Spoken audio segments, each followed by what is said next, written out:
ब्रह्माजीको आयुको वर्णन गर्नुको पछाडि नै कारण चाहिँ संसारमा जति पनि पदार्थहरू छन्, ब्रह्मलोकसम्मका जति पदार्थहरू छन्, ती सबै विनाशी छन्, त्यहाँ गएर पनि फर्किनुपर्छ भन्ने कुरोलाई बताइयो। त ब्रह्माजीको आयु चतुर्युग 1000 चोटि बितिएपछि उहाँको एक दिन हुन्छ, त्यस्तै गरी चतुर्युग 1000 चोटि अर्को बितेपछि एक रात हुन्छ। यसरी चाहिँ उहाँको आयु 100 वर्ष पुगेपछि बल्ल के हुन्छ, ब्रह्माजीको आयु पुरा हुन्छ। तब के हुन्छ, सृष्टिमा यो प्रलय हुन्छ। त प्रलयको प्रसङ्ग आएको हुनाले प्रलय हामीले कसरी बुझ्नुपर्छ भने कारणमा लय हुनुलाई प्रलय भन्छ।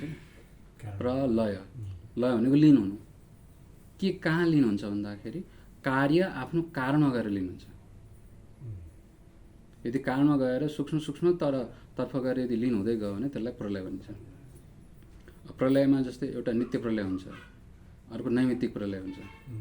सधैँ भइराख्ने प्रलय नित्य प्रलय, कुनै कारण विशेषलाई लिएर हुने प्रलय चाहिँ नैमित्तिक प्रलय। त्यही नैमित्तिक प्रलयमा पनि ब्रह्माजीको आयु सिद्धिएर हुने प्रलय नैमित्तिक प्रलय हुन्छ। अर्को बिचमा एउटा खण्ड प्रलय पनि मानिएको छ। त नित्य प्रलय, खण्ड प्रलय, नैमित्तिक प्रलय र अर्को चौथो प्रलय हुन्छ आत्यन्तिक प्रलय। जस्तै नित्य प्रलय भनेको जस्तै हामी प्रतिदिन के छ नि बिहान उठेदेखि आफ्ना हलचलहरू कार्य जति पनि छन् ती सबै गर्छौँ, खाने बस्ने उठ्ने अनेक प्रकारका क्रियाकलापहरू गर्छौँ। यी सबै गर्दा गर्दा गर्दा यदि रात्रिमा विश्रान्ति नहुने हो भने, यदि रात्रिको निद्रा नहुने भने सबै बौल हुन्छ नि त, संसारैको स्थिति टिकाउन गाह्रो हुन्छ। त्यो परमात्माले अनुग्रह के गर्नुहुन्छ भन्दाखेरि यो दिनभरको थकावटबाट दौड धुपबाट चाहिँ अत्यन्त त्रस्त भइसकेको छ, त्यसलाई विश्रान्ति दिनुपर्छ भनेर उसको लागि एउटा नित्य के हुन्छ नि प्रलय गरिदिनुहुन्छ। जब हामी सुसुप्ति अवस्थामा पुग्छौँ, गाढ निद्रामा पुग्छौँ, यो पनि प्रलय हो, नित्य प्रलय हो। त्यो अवस्थामा विश्रान्ति मिल्छ नि त, दिनभरको दौडधुपबाट त्यसको थकानबाट उसलाई केही न केही आराम मिल्छ। त्यसपछि फेरि अर्को दिन अर्को नयाँ सुरुवात हुन्छ। त्यो प्रतिदिन जुन सुसुप्ति अवस्थामा जान्छौँ त्यसमा केही रहँदैन नि त। जाग्रतमा रहेको न बाउ छ, न आमा छ, न छोरा छ, न छोरी छ, न धन छ, न सम्पत्ति छ। सुसुप्तिमा गएपछि केही बच्छ त, केही रहँदैन। पहिला त्यही व्यक्तिले आफूले के भन्ठानेको थियो, राजा महाराजा भनेको थियो, कङ्गाल कसैले भनेको। यसरी चाहिँ प्रलयमा गइसकेपछि केही पनि अवशेष रहँदैन नि त। जसरी माटोबाट घैँटो बनेपछि घैँटोको आफ्नै नाम रूप आकार हुन्छ, तर त्यो घैँटो फुटेर माटोमै मिसिएपछि त्यसको माटोको छुट्टै अस्तित्वबाट बनेको जुन घैँटो थियो त्यो घैँटोको आफ्नो नाम रूप छुट्टै रहँदैन। प्रलय भनेको आफ्नो कारणमा लिनु हो। त्यस्तै किसिमले जीवले आफूलाई के ठानेको थियो पहिला, यो हुँ त्यो हुँ भनेर कार्य रूपमा यसको छोरा, उसको आमा, उसको श्रीमती, उसको बुहारी होइन अनेकौँ रूप मानेको हुन्छ। त्यसै कारणले गर्दा दिनभर ऊ के गर्छ, परिश्रम गरिरहन्छ, अनेक प्रकारका कष्टहरू सहिरहन्छ। अब यो रात्रि अवस्थामा त्यही रह्यो भने त्यो उसको विश्रान्ति हुन सक्दैन नि त। स्वप्नमा जान्छ उसले अर्को कल्पना गर्छ। अब स्वप्नमा पनि के छ भने त्यति सुख हुँदैन जति सुसुप्ति अवस्थामा हुन्छ। त्यो गाढ निद्रा जुन सुसुप्ति अवस्था हो यसलाई पनि प्रलय भनिन्छ। यो प्रलय चाहिँ नित्य प्रलय, परमात्माले अनुग्रह गरेर जीवको विश्रान्ति स्थल बनाइदिएको, विश्रान्ति दिनको लागि चाहिँ यो सुसुप्ति हो। यो पनि परमात्माको अनुग्रह हो। त यो नित्य प्रलय कहलाइन्छ। त्यसपछि अर्को प्रलय चाहिँ हाम्रो जस्तै एक शरीर छुटेर अर्को शरीरमा जान्छौँ, यसलाई पनि प्रलय चाहिँ नभनेर यो उत्क्रान्ति मात्रै हो। प्रलय भनेर कहीँ कहीँ प्रलय उल्लेख गरे पनि प्रसिद्धि चाहिँ यसको त्यति प्रलयको रूपमा छैन। किनभने एक शरीर छुटिसकेपछि तत्काल अर्को शरीर प्राप्त भइहाल्छ आफ्नो कर्मअनुसार। जसरी जुकाले अगाडिको खुट्टा टेकिसकेपछि मात्र पछाडिको खुट्टा छोड्छ नि, त्यस्तै जीवले आफ्ना कर्महरूद्वारा आउने शरीरलाई निर्धारित गरिसक्छ अनि बल्ल यो शरीरलाई छोड्छ।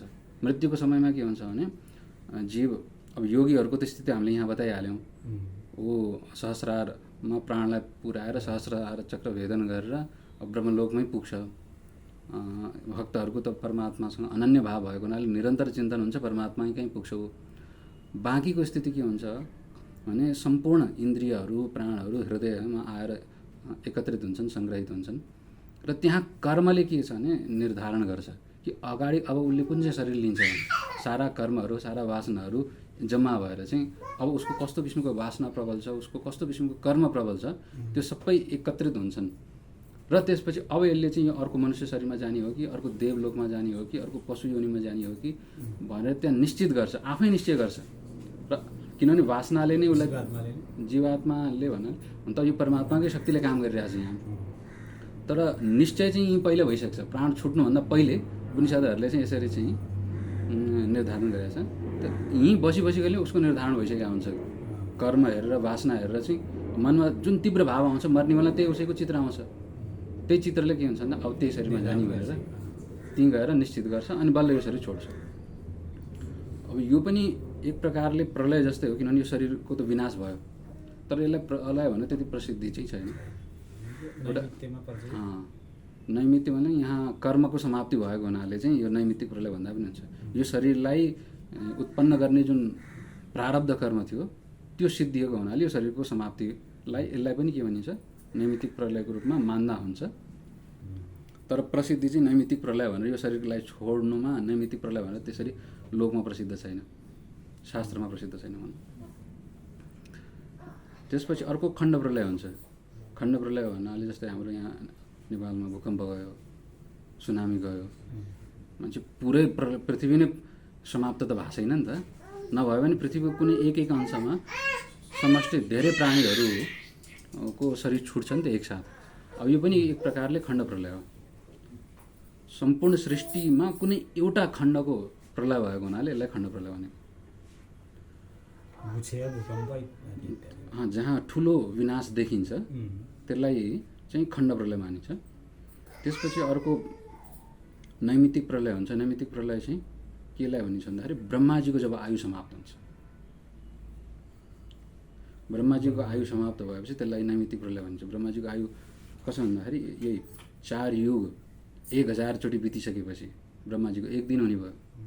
त्यस्तो ब्रह्माजीको 100 वर्ष बितिसकेपछि के हुने हो भन्दाखेरि ब्रह्माजीको आयु सिद्धिसकेपछि अब सबै जलमग्न हुन्छ। पुराणहरूमा यसको वर्णन चाहिँ कहीँ जलमग्नको रूपमा वर्णन गरिएको छ, कहीँ प्रलयकालीन अग्निद्वारा सारा डढेको भन्ने वर्णन गरिएको छ है। त्यस अवस्थामा चाहिँ अब सूर्यादि देवता मनुष्यादि देवता कोही पनि रहँदैन। ब्रह्माजीकै आयु समाप्त भइसकेपछि चाहिँ ब्रह्माजी आयु सिद्धिएपछि यसलाई चाहिँ प्राकृत प्रलय नै भनौँ।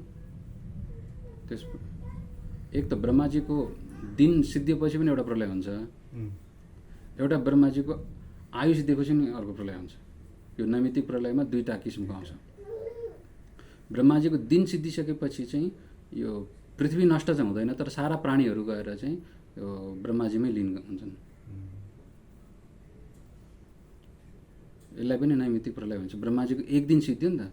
ब्रह्माजीको रात्रि आयो, जस्तै हाम्रो रात्रिमा सारा संसारको जति पनि क्रियाकलापहरू समाप्त हुन्छ। अब ब्रह्माजी भनेको समष्टि हो, सारा जीवको समष्टिको रूपमा जब ब्रह्माजीकै दिन समाप्त भइसकेपछि अनि सारा जीवहरू गएर चाहिँ त्यहीँ गएर लीन हुन्छन्। यो चाहिँ नैमित्तिक प्रलय हो। जब ब्रह्माजीको आयु पनि सिद्धिन्छ, आयु सिद्धिसकेपछि अब के हुन्छ भने यो पृथ्वी तत्त्वहरू जल तत्त्वहरू केही पनि रहँदैन। त्यस बखतमा चाहिँ पृथ्वी गएर जलमा मिल्छ, जल गएर अग्निमा मिल्छ, अग्नि गएर वायुमा मिल्छ, वायु गएर आकाशमा मिल्छ, आकाश गएर यो आकाश गएर अहङ्कार तत्त्वमा, अहङ्कार गएर महत तत्त्वमा, महत गएर प्रकृतिमा लिन्छ। प्रकृतिको साम्य अवस्था हुन्छ, त्यो अवस्थालाई चाहिँ प्राकृत प्रलय भनिन्छ। ब्रह्माजीको नि जब प्राकृत प्रलय भनिन्छ। प्रकृतिमै लीन हुने भयो नि त। प्रकृतिका गुणहरूमै, प्रकृतिका मूल गुण सत्व रज र तम गुण हुन्, यी 3 गुणहरूमै लीन हुने भएको हुनाले चाहिँ यसलाई प्राकृत प्रलय भनिन्छ। ब्रह्माजीको दिन क्षय भएपछि रात्रि जब आउँछ त्यसलाई चाहिँ नैमित्तिक प्रलय भनिन्छ। ब्रह्माजीकै आयु समाप्त भइसकेपछि सारा पञ्चमहाभूतहरूको नै जब लय हुन्छ, ब्रह्माजीको दिन क्षय हुँदाखेरि चाहिँ पञ्चमहाभूतहरूको क्षय हुँदैन। भौतिक पदार्थहरू चाहिँ नष्ट हुन्छन्, तर पञ्चमहाभूतहरू चाहिँ जस्ता जस्तै रहन्छन्। पञ्चमहाभूतबाट बनेका जति पनि छन् देवताहरू, मनुष्यहरू, इन्द्र आदिहरू जति पनि छन् देवताहरू, तिनीहरूको पनि लय हुन्छ। ब्रह्माजीको अर्को दिनमा फेरि कसो भने इन्द्र आदि अरू देवता आउँछन्, अरू इन्द्र आदि देवता आउँछन्। अब 14 मनुहरू ब्रह्माजीको एक दिनमा 14वटा मनु बित्छन्। 14वटा मनु 14वटा इन्द्रहरू बित्छन् एक दिनमै। 14वटा इन्द्रले राज सिद्ध्याउँछ, 14वटा मनुले आफ्नो राजकाज सिद्ध्याउनुहुन्छ होइन। यसरी चाहिँ ब्रह्माजीको एक दिनमा यी एक दिन समाप्त हुँदाखेरि चाहिँ सारा देवताहरू कसरी सूक्ष्म रूपमा कारण रूपमा ब्रह्माजीमा नै लीन भएर बस्छन्। यो चाहिँ तपाईँको नैमित्तिक प्रलय हो। यस अवस्थामा चाहिँ सूक्ष्म शरीर बाँकी रहन्छ। ब्रह्माजीको एक दिन समाप्त हुँदाखेरि चाहिँ जीवहरूको सूक्ष्म शरीर चाहिँ नष्ट हुँदैन, सूक्ष्म शरीर बाँकी नै रहन्छ। सूक्ष्म शरीर बनेको केबाट भन्दाखेरि सूक्ष्म तन्मात्राहरूबाट बनेको हो। त्यसै कारणले गर्दाखेरि स्थूल शरीर सबैको नष्ट हुन्छ। ब्रह्माजीको एक दिन समाप्त हुँदाखेरि चाहिँ जति पनि इन्द्रादि देवताहरूको छन् स्थूल शरीर सबैको नष्ट हुन्छ। पञ्च महाभूतबाट बनेको जति पनि भौतिक पदार्थहरू छन् ती सबै नष्ट हुन्छ। तर भूतहरू चाहिँ पृथ्वी जल तेज आकाशहरू चाहिँ बाँकी नै रहन्छन्। ब्रह्माजीकै आयु पूर्ण 100 वर्ष पुगिसकेपछि चाहिँ पञ्चमहाभूत पनि नष्ट हुन्छ। त्यस अवस्थामा चाहिँ सूक्ष्म शरीर पनि नष्ट हुन्छ, रहन्छ कि कारण शरीर मात्रै। मतलब यति हुँदै पनि ब्रह्माजीको आयु सिद्धिसकेपछि अर्को ब्रह्माजी आउनुहुन्छ, कारणमा गएर सबै लिनुभएका हुन्छन्, सबैको आफ्नो कारण शरीर बचेको हुन्छ, सबै गएर समष्टि कारण शरीरमा गएर मिल्दछन्। यो आत्यन्तिक प्रलय भनिन्छ। आत्यन्तिक प्रलय, आत्यन्तिक नभनेर यसलाई प्राकृत प्रलय भन, आत्यन्तिक नभन। होइन, सदाको लागि त हुँदैन नि त। त्यसपछि फेरि दुबारा सृष्टि के हुन्छ भन्दाखेरि प्रकृतिका 3 गुणहरूमा विषमता आउँछ। विषमता आइसकेपछि फेरि त्यसबाट प्रकृतिबाट महत, महतबाट अहङ्कार, अहङ्कारबाट चाहिँ जति पनि ब्रह्माजीको देवताहरूको सृष्टि इत्यादि पुराणहरूमा वर्णन गरिएको छ। त्यसैबाट अहङ्कारबाट आकाश तत्त्व, आकाश तत्त्व, यो पञ्चमहाभूतहरूको उत्पत्ति, यसरी क्रमले फेरि दुबारा सृष्टि चल्दै आउँछ। मान्छे यो चक्रव्यूह लामो घुमि नै रहन्छ। सृष्टिको बडा विचित्र वर्णन गरिएको छ। मतलब यो अचिन्त्य रचना छ र विचित्र छ। हुँदै पनि यो संसारको चक्र चाहिँ जबसम्म त्यो परब्रह्म परमात्माको मूल स्वरूपलाई, आफूभित्र रहेको आफ्नो मूल स्वरूपलाई चिनिँदैन तबसम्म के हुन्छ भन्दाखेरि यो संसारको चक्र घुमि नै रहन्छ भन्नको लागि नै यहाँ ब्रह्माजीको आयुको निरूपण गरियो। र ब्रह्मलोकसम्म जति पनि यी संसार छन्, यी संसार के हुन्छ भन्दाखेरि बन्दै र बिग्रिँदै गर्छ, बन्छ फेरि नष्ट हुन्छ। यही कुरो अगाडि बताउँदै हुन्छ है त। 18 अव्यक्ताद्व्यक्तयः सर्वा, अव्यक्ताद्व्यक्तयः सर्वाः, अव्यक्ताद्व्यक्तयः सर्वाः, अव्यक्ताद्व्यक्तयः सर्वाः, अव्यक्ताद्व्यक्तयः सर्वाः, अव्यक्ताद्व्यक्तयः सर्वाः, अव्यक्ताद्व्यक्तयः सर्वाः, अव्यक्ताद्व्यक्तयः सर्वाः, प्रभवन्त्यः रागमे, प्रभवन्त्यः रागमे, प्रभवन्त्यः रागमे, प्रभवन्त्यः रागमे, प्रभवन्त्यः रागमे, प्रभवन्त्यः रागमे, रात्र्यागमे प्रलीयन्ते, रात्र्यागमे प्रलीयन्ते, रात्र्यागमे प्रलीयन्ते, रात्र्यागमे प्रलीयन्ते, तत्रैवाव्यक्तसंज्ञके, तत्रैवाव्यक्तसंज्ञके, तत्रैवाव्यक्तसंज्ञके, तत्रैवाव्यक्तसंज्ञके, तत्रैवाव्यक्तसंज्ञके, तत्रैवाव्यक्तसंज्ञके, भूतग्रामः स एवायं, भूतग्रामः स एवायं, भूतग्रामः स एवायं, भूतग्रामः स एवायं, भूतग्रामः स एवायं, भूतग्रामः स एवायं, भूत्वा भूत्वा प्रलीयते, भूत्वा भूत्वा प्रलीयते, भूत्वा भूत्वा प्रलीयते, भूत्वा भूत्वा प्रलीयते, रात्र्यागमे वशः पार्थ, रात्र्यागमे वशः पार्थ, रात्र्यागमे वशः पार्थ, रात्र्यागमे वशः पार्थ, प्रभवन्त्यः रागमे, प्रभवन्त्यः रागमे, प्रभवन्त्यः रागमे, प्रभवन्त्यः रागमे, प्रभवन्त्यः रागमे, प्रभवन्त्यः रागमे, अव्यक्ताद्व्यक्तयः सर्वा। यसरी चाहिँ जति पनि संसारमा 4 प्रकारका प्राणीहरू हुन्, 4 यो बताइएको छ नि त, जरायुज, अण्डज, स्वेदज र उद्भिज। यी जति पनि प्राणीहरू छन्, प्राणीहरूको शरीरहरू छन्, ती सबै केबाट आएका छन् भन्दाखेरि अव्यक्ताद्व्यक्तयः सर्वा। अव्यक्तबाट नै यी सबै प्रकट भएका छन्। अव्यक्त भन्नाले यहाँ मायालाई बुझिन्छ। मायाबाट नै, प्रकृतिबाट नै यी सारा के छन् भन्दाखेरि उत्पन्न भएका छन्। त्यो अव्यक्तबाट सारा ब्रह्माजीको जब दिन हुन्छ तब के हुन्छ भन्दाखेरि प्रकट हुन्छन्। रात्रि भइसकेपछि त्यही अव्यक्त मायामा गएर नै लीन हुन्छ। जब ब्रह्माजीको रात्रि हुन्छ त सबै के हुन्छ नि त्यही माया अव्यक्तमा गएर लीन हुन्छन्। जसरी घैँटो माटोमा गएर लीन हुन्छ नि फुटाएपछि, त्यस्तै किसिमले यी सारा प्राणीहरू संसारमा जे जति व्यक्त भएका छन्, व्यक्त भनेको मूर्त पदार्थ जसलाई हामी देख्न, छुन, सुँग्न सक्छौँ, समाउन सक्छौँ। यी सारा व्यक्त पदार्थ हुन् नि त। यी सारा व्यक्त पदार्थहरू आफ्नो कारण जो प्रकृति छिन् माया, त्यसै माया प्रकृतिमा नै के हुन्छन् लीन हुन्छन् जब ब्रह्माजीको रात्रि हुन्छ। अब ब्रह्माजीको दिन भइसकेपछि फेरि जब उज्यालो हुन्छ ब्रह्माजीको, तब के हुन्छ, तब यसरी नै त्यही अव्यक्तबाट फेरि सबै व्यक्त हुन्छन्, प्रकट हुन्छन्। यो त्यस्तै हो, जस्तै हाम्रो सूक्ष्म शरीरहरू, चेतनाहरू सुसुप्ति अवस्थामा के हुन्छ भन्दाखेरि यो मूल कारण सारणमा लीन भएका हुन्छन्। अब जब हामी रात्रिमा सुत्छौँ तब हाम्रो आँखा कान कहाँ गयो त? अब आँखा त छँदैछ नि, नभएको त होइन नि त। आँखा पनि छ, कान पनि छ, छाला पनि छ, सबै इन्द्रिय त हुँदाहुँदै पनि के भयो भन्दाखेरि आफ्नो अव्यक्त अवस्थामा उनीहरू गयो। त्यस्तै किसिमले जब ब्रह्माजीको रात्रि हुन्छ, यो व्यष्टिमा भयो जस्तै यथा पिण्डे तथा ब्रह्माण्डे भन्ने प्रसिद्धि छ नि, त्यसको भन्नुको तात्पर्य यही नै हो। एउटा पिण्डमा यदि यो घटना हुन्छ भने यो विश्व ब्रह्माण्डमा पनि त्यो समष्टिमा त्यो घटना हुन्छ। जब एक व्यक्ति सुत्छ भने समस्त के छ भन्दाखेरि प्राणी पनि एकसाथ सुत्ने अवस्थालाई के छ भने सुसुप्ति अवस्थालाई यो ब्रह्माजीको निद्राकाल भनिन्छ। यसरी चाहिँ रात्रिको आगमनमा सबै प्राणीहरूको अव्यक्तमा लीन हुने र उहाँको दिन भइसकेपछि सारा प्राणी त्यही अव्यक्तबाट नै फेरि प्रकट हुने। जसरी चाहिँ यसलाई बुझ्नको लागि चाहिँ हाम्रै आफ्नो प्रतिदिनको सुसुप्ति अवस्था र जाग्रत अवस्था भनेर बुझी हुन्छ।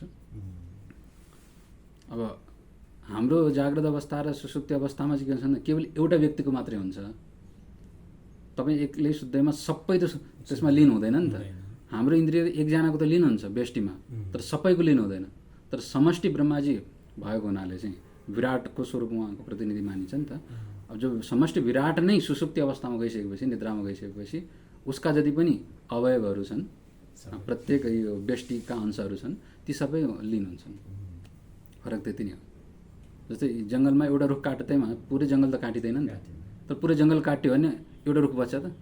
बच्दैन नि त। त्यस्तै किसिमले यहाँ बुझ्नुपर्छ। यसरी चाहिँ प्राणीहरूको स्थिति के छ भन्दाखेरि बारम्बार अब दिन र रात त चलि नै रहन्छ। यो कालको चक्र यस्तो छ कि त्यसमा ब्रह्माजी पनि छुट्नुहुन्न, ब्रह्माजीको लागि पनि दिनरात भइरहेको छ। यसरी चाहिँ भूत्वा भूत्वा प्रलियते, सारा प्राणीहरू, भूतग्राम जति पनि भूत भन्नाले प्राणीहरू, सारा प्राणीहरू चाहिँ बार बार जन्मिने र बार बार लय हुने प्रक्रियामा घुमि नै रहन्छन्। अब ब्रह्माजीको अब यसरी चाहिँ दिन र रातमा चाहिँ रात हुँदाखेरि सारा प्राणीहरू लय हुने र दिन भइसकेपछि सारा प्राणीहरू प्रकट हुने। अब यो प्रकट हुँदाखेरि सबै एउटै स्थितिमा प्रकट हुन्छन् भन्ने जरुरी छैन।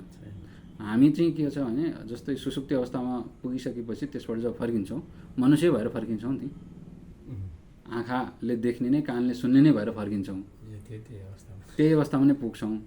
तर ब्रह्माजीको कस्तो भन्दाखेरि दिन हुँदाखेरि चाहिँ त्यही अवस्थामा आउँछ भन्ने जरुरी छैन, परिवर्तन हुन्छ। जसरी हामी स्वप्नमा जाँदाखेरि मनुष्य नै भएर पुग्छौँ भन्ने जरुरी छैन नि त। पशु पक्षी पनि हुनसक्छौँ, स्त्री पनि हुनसक्छौँ, पुरुष पनि हुनसक्छौँ, जे पनि बन्न सक्छौँ स्वप्नमा। त्यस्तै किसिमले ब्रह्माजीको जब दिन हुन्छ, रात्रि अवस्थामा जब हामी लयमा पुगेका थियौँ नि सारा समष्टि प्राणी, ती जब वापस आउँछन् त त्यही रूपमा आउँछन् भन्ने जरुरी छैन। उनीहरूको आफ्नो कर्मअनुसार, स्वभावअनुसार, वासनाअनुसार, जसको जस्तो किसिमको कर्म छ, जसको जस्तो किसिमको वासना छ, त्यही अनुरूप नै ब्रह्माजीको दिन भइसकेपछि अब कोही पहिला देवता बनेका थिए, पछि असुर भएर आउन सक्छन्। कोही असुर बनेका थिए, कोही कसो मनुष्य बन्न सक्छन्, कोही मनुष्य बनेका छन्, कोही पशु बन्न सक्छन्। यसरी चाहिँ योनि परिवर्तन भइ नै रहन्छ, एउटै चाहिँ रहिरहँदैन। तर आउन चाहिँ वापस के भने आइरहन्छन्, चक्रव्यूहमा यसरी घुमि नै रहन्छन्। हे पार्थ प्रभवत्यहर आगम, यसरी चाहिँ दिनको आगमनमा चाहिँ यी आउने जाने क्रम बनि नै रहन्छ। अब प्राणीहरूले चाहिँ यदि चाहेनन् भने म चाहिँ ब्रह्माजीको दिन भए पनि वापस चाहिँ आउँदिनँ है, आए पनि यही योनिमा जान्छु भनेर यदि निर्धारण गर्न चाहेमा पनि उसले त्यो निर्धारण गर्न सक्दैन। अवश्य उसमा कुनै प्रकारको प्राणीहरूमा त्यो वश सामर्थ्य रहँदैन, किनभने कर्मले प्रेरित यसरी धकेल दिन्छ कि नचाहे पनि ऊ त्यो योनिमा आउन बाध्य हुन्छ, अथवा आउन नचाहे पनि आउन बाध्य नै हुन्छ। अब बाढ ठुलो आइसकेपछि माछा म नि यहाँबाट बगेर जाँदिनँ भनेर साध्य लाग्दैन नि त। ठुलो बाढले बगाएर माछा होस्, ढुङ्गा मुढा होस्, सबलाई बगाएरै लान्छ नि। त्यस्तै किसिमको यो कालको यो प्रवाह यस्तो तीव्र हुन्छ, कर्मको प्रवाह यस्तो तीव्र हुन्छ, त्यसमा सब प्राणीहरू बग्छन्। प्राणीहरूको सङ्ख्यामा निश्चितता हुन्छ, सङ्ख्यात्मक हिसाब, सङ्ख्यात्मा यसको समग्र सङ्ख्यामा यसलाई अनन्त मानेछ। अनन्त यसको नियत सङ्ख्या मानिएको छैन, किनभने प्राणीहरू परमात्माकै अंशको रूपमा आएका हुनाले चाहिँ परमात्मा अनन्त हुनुहुन्छ, मायाको सीमा छैन। यो शरीर छोड्दा अर्को तयार अवस्थामा उता बसिरहेको, फेरि त्यसले त्यता छोडेर अर्को ठाउँमा तयार भनेपछि त चक्र घुमि नै रहन्छ। अब यसको त्योभन्दा घटी बढी हुँदैन होला कि हुन्छ? जीवको सङ्ख्या घट्छ कि बढ्छ भन्ने कुरो छ होइन। यसलाई चाहिँ के छ भने यो सबै अविद्याको खेल भएको हुनाले यसलाई यसरी बुझ्नु। अब यो सङ्ख्यामा जानुभन्दा पनि तत्त्वमा जानु हो यसको महत्त्व चाहिँ। प्राणी कति छन् भनेर सङ्ख्या गनेर केही लाभ छैन। शास्त्रले त्यो गरेर परिगणना चाहिँ या त अनन्त भनिदिएको छ, या त यो प्रश्नलाई नै कसो भन्दाखेरि यस्तो किसिमको प्रश्नले कुनै लाभ हुँदैन भनेको छ। जसरी यसलाई बुझ्ने कसरी भने स्वप्न अवस्थामा जानुहुन्छ तपाईँ, स्वप्नमा तपाईँले कति प्राणी देख्नुभयो त्यसको सङ्ख्या गनेर बताउन सक्नुहुन्छ? यदि गनेर बताइहाल्नु भने त्यसको कुनै लाभ छ हो। त्यस्तै किसिमले यो सारा जगत मायाद्वारा निर्मित भएको हुनाले यसमा यति प्राणी छ र उति प्राणी छ भन्नुको कुनै औचित्य छैन। ठिक छ, जिज्ञासा तपाईँको राम्रै हो, बिस्तारै प्राणी सिद्धिँदै जान्छन् होला भन्ने किसिमको छ होइन। यो विचार चाहिँ योग दर्शनमा, साङ्ख्य दर्शनमा चाहिँ लागु हुन्छ होइन।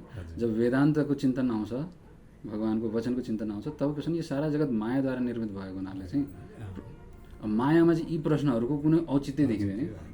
मायालाई काट्नुको लागि चाहिँ तत्त्वको बोध हुन जरुरी छ। काटिएपछि यी प्रश्नहरूको कुनै मायने नै रहँदैन, हराएरै जान्छ। स्वप्नबाट जागिसकेपछि स्वप्नमा रहेका पदार्थहरूको कुनै भ्यालु हुँदैन, औचित्य रहँदैन नि, त्यस्तै हो। अब अव्यक्तबाट यो सारा जगत व्यक्त भयो, फेरि रात्रि भएपछि अव्यक्तमै जान्छ, फेरि दिन आएपछि व्यक्तमा आउँछन्, यो चक्र घुमिरहन्छ। तर यो चक्र कहिले रोकिन्छ त? यो पनि त जिज्ञासा छ। त्यसको लागि उत्तर दिँदै हुन्छ परस्तस्मात्तु भावोऽन्यो, परतस्मात्तु भावोऽन्यो, परस्तस्मात्तु भावोऽन्यो, परस्तस्मात्तु भावोऽन्यो, परस्तस्मात्तु भावोऽन्यो, परस्तस्मात्तु भावोऽन्यो, परस्तस्मात्तु भावोऽन्यो, परस्तस्मात्तु भावोऽन्यो, व्यक्तो व्यक्तात् सनातनः, व्यक्तो व्यक्तात् सनातनः, व्यक्तो व्यक्तात् सनातनः, व्यक्तो व्यक्तात् सनातनः, व्यक्तो व्यक्तात् सनातनः, व्यक्तो व्यक्तात् सनातनः, व्यक्तो व्यक्तात् सनातनः, व्यक्तो व्यक्तात् सनातनः, यः स सर्वेषु भूतेषु, यः स सर्वेषु भूतेषु, यः स सर्वेषु भूतेषु, यः स सर्वेषु भूतेषु नश्यत्सु न विनश्यति, नश्यत्सु न विनश्यति, नश्यत्सु न विनश्यति, नश्यत्सु न विनश्यति, नश्यत्सु न विनश्यति, नश्यत्सु न विनश्यति।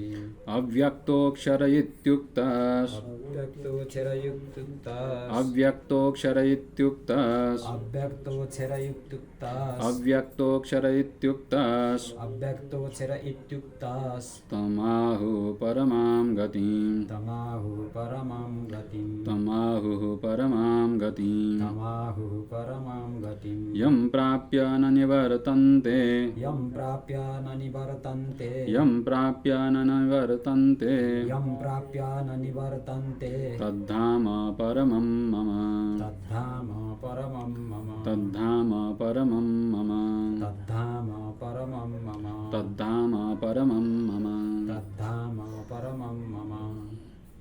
यो ब्रह्माजीको आयुको र सृष्टिको स्थितिको लयको वर्णन गर्नुको पछाडि कारण यही हो कि संसारमा जति पनि पदार्थहरू छन् ती सबै के छन्?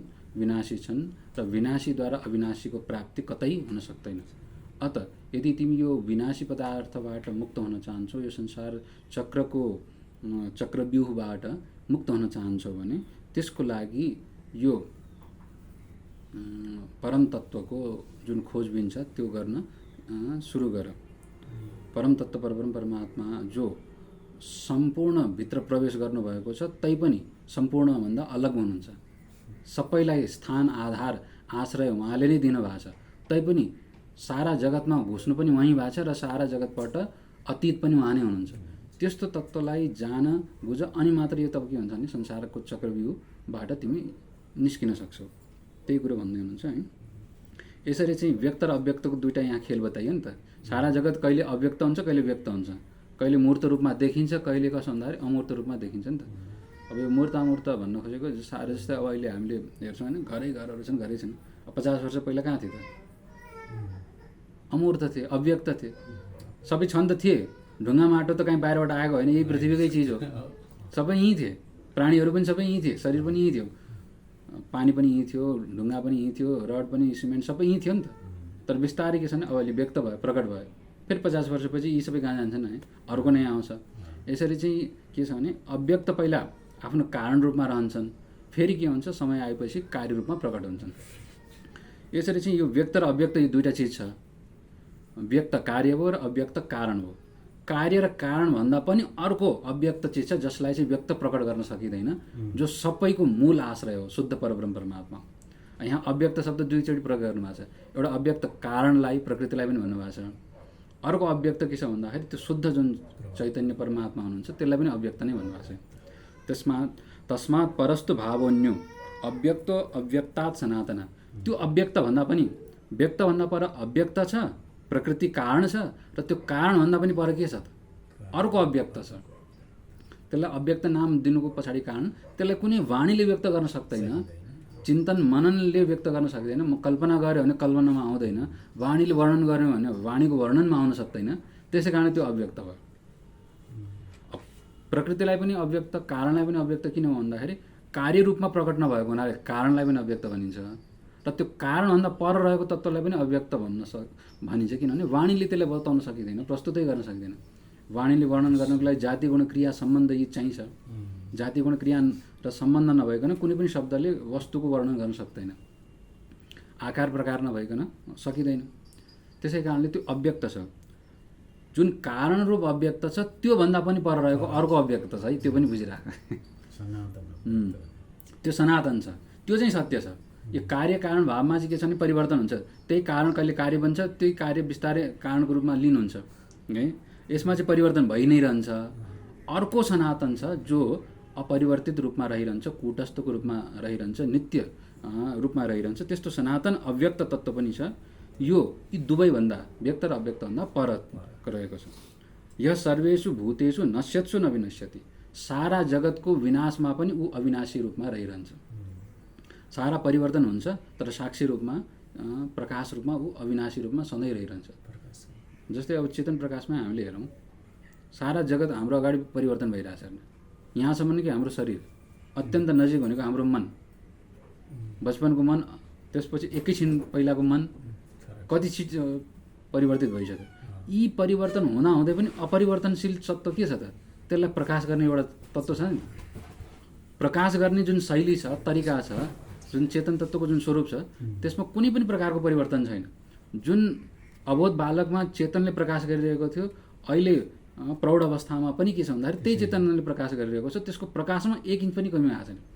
तर बुद्धिको वैभवमा, मनको कल्पना विकल्पनामा परिवर्तन भइ नै रहेछ। शरीरमा परिवर्तन भयो, मतलब यी परिवर्तनशील पदार्थहरू जति पनि छन्, परिवर्तन हुनु नै के छ भने पूर्व रूपलाई त्यागेर अपर रूप, अर्को रूपलाई प्राप्त गर्नु। यही त परिवर्तन नै विनाश हो।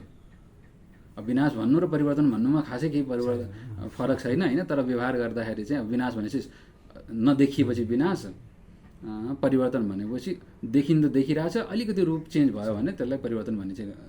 तर वस्तु त के छ भन्दाखेरि त्यहाँ विनाशको अंश छ परिवर्तनमा। पूर्वको जुन स्वरूप छ त्यो नष्ट नभइकन उत्तर स्वरूप प्राप्त हुँदैन। उत्तर स्वरूप प्राप्त भइसकेपछि त्यो परिवर्तन हो, त्यो नै के भन्दाखेरि विनाश भयो। अब समग्र रूपमा चाहिँ विनाश अब हेर्ने हो भने सबै परिवर्तन र विनाशमा त्यति धेरै फरक पनि छैन। त्यही भएर चाहिँ षड्भाव विकारमा चाहिँ परिवर्तन हुँदै हुँदै गएपछि अन्तिममा त्यसको के भन्दाखेरि समग्रमा सिद्धिनुलाई चाहिँ विनाश भनेर बताइएको छ है। यसरी चाहिँ यी सारा चिजहरू परिवर्तन हुँदैछन्, विनाशी छन्। यी विनाशीहरूको बिचमा जो अविनाशी तत्त्व छ त्यो चाहिँ व्यक्त र अव्यक्तभन्दा पर छ, त्यही सनातन तत्त्व। त्यसैलाई के भनिएको छ भने अव्यक्त अक्षर इत्याहु। अर्जुनले सोधेको थियो नि त, ब्रह्म के हो भनेर सोधेको थियो। अक्षर ब्रह्म हो भनेर भगवान्ले जवाफ दिनुभएको थियो। त्यो तत्त्व नै विनाशीहरूको बिचमा रहेको जुन अविनाशी तत्त्व हो त्यसैलाई नै अक्षर ब्रह्मको रूपमा तिमी जान। पूर्वमा तिमीले सबभन्दा पहिला सोधेको प्रश्न पनि त्यही थियो, यसको उत्तर अहिले पनि दिँदै हुनुहुन्छ। दिनुको तात्पर्य त्यो अविनाशी अक्षर ब्रह्मलाई जबसम्म जानिँदैन, जबसम्म त्यसको प्राप्ति हुँदैन, तबसम्म यो संसारको चक्र निरन्तर घुमि नै रहन्छ। ब्रह्माजीको दिन र रातको चक्करमा हामी कसै नि कहिले प्रलय अवस्थामा, कहिले सृष्टिको अवस्थामा परिवर्तन भइ नै राख्छौँ। अत त्यसैलाई नै परमाहम गतिम, त्यो सबभन्दा उत्कृष्ट गति त्यही हो, अन्तिम गति नै त्यही हो। गतिको बारेमा हामीले भनेका थियौँ नि त, कोही ऊर्ध्वगति हुन्छ, कोही अधोगति हुन्छन् होइन। यो उत्क्रान्ति भयो, अधोक्रान्ति भयो, त्यसपछि अर्को हुन्छ जायस्व मृयस्व गति, अर्को के हुन्छ भन्दाखेरि अगति हुन्छ। अगति भनेको चाहिँ वास्तवमा चाहिँ तत्त्वज्ञानीको कुनै प्रकारको गति हुँदैन, आउन जाउन पर्दैन। खास अगति भनेको चाहिँ यसको चाहिँ अगति पऱ्यो भने नराम्रो गतिलाई अगति पनि भनिन्छ होइन। अग अर्थ नेपालीमा अथवा संस्कृतमा नराम्रो नि अर्थ लाग्छ, सर्वथा गति रहित पनि अर्थ लाग्छ, दुइटै अर्थ हुन्छ। अब त्यो गति खास चाहिँ होइन, तत्त्वज्ञानीको गति कुनै पनि हुँदैन, कुनै पनि गति नभएको हुनाले अगति भन्न त मिल्छ, तर शब्द प्रयोग चाहिँ त्यति अब शिष्ट देखिँदैन, अलग कुरो हो। वास्तवमा उहाँहरूको कुनै पनि गति हुँदैन। अब यही के छ भन्दाखेरि यहाँ चाहिँ यसलाई चाहिँ फेरि परमाहम गति भन्नुभएको छ, सर्वभन्दा उत्कृष्ट गति। परम गति भन्न मिलिहाल्छ नि। त्यही त परम गति भनेको खास त्यहाँ गति नै नभएको हुनाले सबभन्दा उत्कृष्ट गति, कहीँ आउन जानु परेको छैन नि त। त्यो अक्षर ब्रह्मकै प्राप्ति भइसकेपछि त्यो उत्कृष्ट गति खास ऊ कहीँ जानी होइन नि त। तत्त्वज्ञानीको स्थिति के हुन्छ भनेपछि यहाँ सूक्ष्म शरीरलाई छोडेर अर्को शरीरमा जाने अथवा ब्रह्मलोकमा जाने यो स्थिति त हुँदैन। ऊ यहीँ ब्रह्मरूपमा भइसकेको हुन्छ। तत्त्व अहिलेसम्म उसले के ठानेको थियो, पहिला ज्ञानको अवस्थामा चाहिँ म शरीर हुँ, म बुद्धि हुँ, म अहङ्कार हुँ भनेर उसले सोचिरहेको थियो। अब तत्त्वबोध भइसकेपछि न ऊ शरीर हो, न मन हो, न बुद्धि हो, न अहङ्कार हो, के हो त भन्दा खोज्दै जाँदा आफ्नो मूल स्वरूपमा के देख्यो, परब्रह्म परमात्मा स्वरूप नै उसले देख्यो नि त। परब्रह्म परमात्मा स्वरूप कहाँ हुनुहुन्न त, सर्वव्यापक हुनुहुन्छ भनेपछि उसले आफूलाई त्यो रूपमा देखिसकेपछि कहीँ आउने जाने त्यो स्थिति उसको रहँदैन। गति नै रहेन। त्यो हिसाबले चाहिँ त्यसलाई गति नै भएन होइन। अब अर्को हिसाबले चाहिँ आउने जाने गति हेर्दाखेरि यो पनि गति नै हो भन्ने हिसाबले भन्ने भन्दाखेरि यो सर्वोत्कृष्ट गति हो। त्यसैलाई यहाँ परमाम गतिमा नि शब्द प्रयोग गरिएको छ। कहीँ चाहिँ त्यसलाई गति नै छैन भनेको छ, कहीँ चाहिँ सर्वोत्कृष्ट गति भनेको छ। अब दुइटैको अर्थ बुझ्नु मात्र पर्ने हो होइन। गति नै नहुनु भनेकै सर्वोत्कृष्ट गति भन्नु, त्यही सर्वोत्कृष्ट गति भयो। यसरी चाहिँ यही अव्यक्त जो अक्षर छ, अविनाशी परम तत्त्व छ, जो विनाशीहरूको बिचमा रहिरहेको छ, यम प्राप्य ननिवर्तन्ते, जुन तत्त्वलाई प्राप्त गरिसकेपछि वापस आउनु पर्दैन संसारको यो दुःख कष्ट सहनको लागि, त्यो परम तत्त्व नै के छ भन्दाखेरि मेरो धाम हो हे अर्जुन भनेर भगवान्ले, त्यो नै के हो, मेरो धाम हो, मेरो ठाउँ भन्नाले मेरो स्वरूप हो भन्दै हुनुहुन्छ। परमात्माको मूल स्वरूप के हो भन्दाखेरि जुन स्वरूपबाट फर्किन वापस पर्दैन, त्यस्तो स्वरूपलाई नै तत्त्वज्ञानीहरूले प्राप्त गर्दछन्, योगीहरूले प्राप्त गर्दछन्। अब जबसम्म यो तत्त्वको प्राप्ति हुँदैन, यो स्वरूपको स्थितिलाई प्राप्त गरिँदैन, तबसम्म के हुन्छ भने संसारको चक्र घुमिरहन्छ।